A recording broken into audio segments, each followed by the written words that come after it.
বৌদি এটা ধরো ধরো ধরো।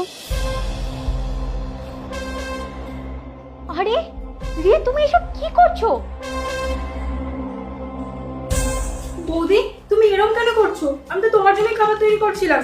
আর জামা কাপড় আমি আজকেই কেচে দেবো, কালকে আমার শরীরটা খারাপ ছিল। এসব কি চলছে এখানে? আর বোন তোর এটা কি অবস্থা? দাদা, তুই তো নিজের চোখেই দেখতে পাচ্ছিস তোর বউ আমার সঙ্গে কিরকম অত্যাচার করে। আর তুই অফিসে চলে যাওয়ার পর বাড়ির সমস্ত কাজ আমাকে দিয়ে করাই। বোন, আমি তো তোমাকে কিছুই করতে বলিনি। তুমি এরকম মিথ্যে কথা বলছো কেন? পবিত্র, তুমি আমাকে বিশ্বাস করো। অফিসের এত ঝামেলা, তারপর বাড়িতে এসে যদি তোমাদের এই সব কাণ্ড দেখতে হয়, মাথাটা কিরকম গরম হয় বুঝতে পেরেছো?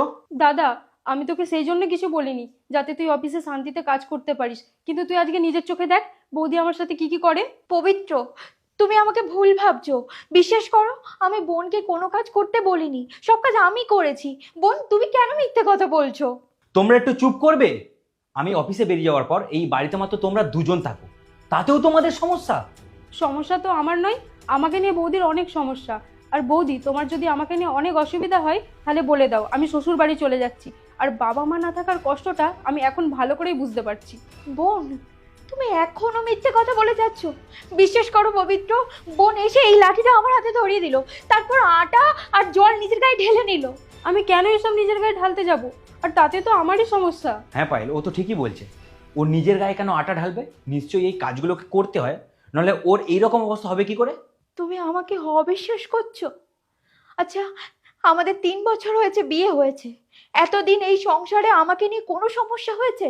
তোমার চোখের সামনে আমি রান্না বান্না এই বাড়ির সমস্ত কাজ করেছি, তাহলে এখন?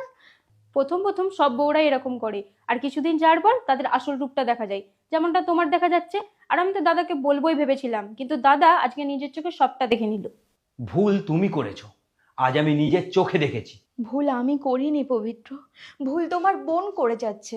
আমাকে এই বাড়ি থেকে তাড়ানোর জন্য তোমার বোন এই ধরনের মিথ্যে কথা বলে যাচ্ছে। আমার মনে হয় দুজনে একই বাড়িতে না থেকে একজন এই বাড়ি থেকে বেরিয়ে যাওয়াই ভালো হবে। পবিত্র, তুমি এইভাবে আমাকে বলতে পারো না, যেখানে তুমি আমাকে বিয়ে করে নিয়ে এসেছো। আর তাছাড়া আমি বাপের বাড়িতে গিয়ে কি বলবো, যেখানে আমার কোনো দোষ নেই? কার দোষ আছে না নেই সেটা আমি নিজের চোখে দেখেছি, তাই এই বাড়ি থেকে তুমি নয়, বোন বেরিয়ে যাবে। এটা তুই কি বলছিস দাদা? ঠিকই বলেছি। কবে তোর বৌদিকে নিজের দিদি বলে মেনে নিবি বলতো? আমি অফিস থেকে ফেরার সময় তোর এই সব কাণ্ড সব দেখেছি। এর আগেও আমি দেখেছি তোর বৌদিকে কিভাবে তুই ফাঁদে ফেলার চেষ্টা করিস।